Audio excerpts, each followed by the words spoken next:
ning Diyos, banal at sakdal at mabandiyo, king kaganaganang kalawat kabiyas narat kayo mayan, at hanggang pangako na karingbalang metong ke kayo, may paimburisan, kayo sa paimburis. Baloyo lugod yung Diyos. At nung payalin ako man, panyatang na ning oras, may payalian kayo naman. Baloyo banal yung Diyos, at sakdal, at may paya aking sabila.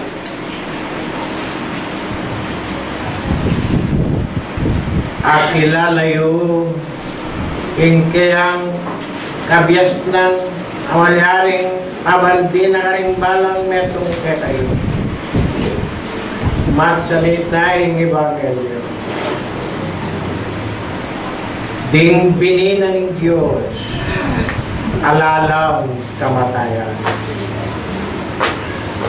Anyapin talastasan nyo ang sablang bagay, apa sabi na kay kayong ikong miniwalang pansinalpan tayo, anong nanula, din borina ay adwana karing balang metong kay kayo. Mayan mo yung adwana kay kayo. Yang isulat siya mo, ing di alang kamatayan, bayo yelakwa ing yatong kay kayong ipanilasan. Uling nang ay sulat ing di alang kamatayan, lalam na ningaldo. Naman misulat king kayarianan ng banwa, uling pehako na kay kayo. Manatili kayo king di alang kamatayan. Akaluguran ming meniwala at sinalpantay king lagyuna ning Ginoong Jesucristo.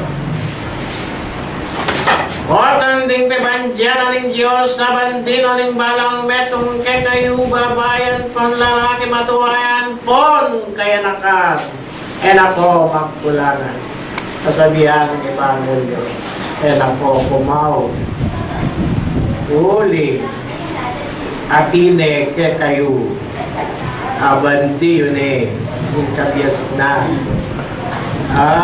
para ipaganakana kay kayo nanula yung kabyas na para ipaganakana kay kayo lalong-lalo na yung balang aldo sabat o ginaldo na yung kay kayong pasalamat saramdaman nyo lang yung lugod lang at dalisi at pakamahal ating maragul ng kapigaganakan at pepakilala na kay kayo mga mawani kinalduan ko din uli kiyasa na kayo. Yan ang lugod na ng Diyos, yan ang timandiyanan ng Diyos.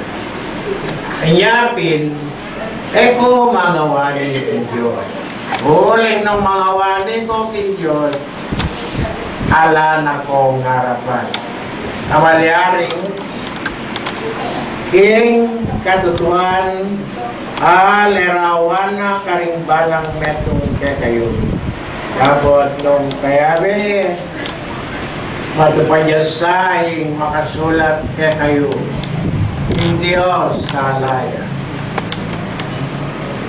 Ay kayong inawas na panandam penilas na aking yatong tekong panok nanganan dimdamiyo sulu na ko ng yato.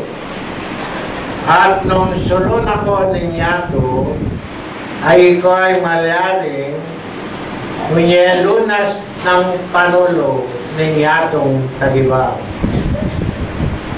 Kanita nang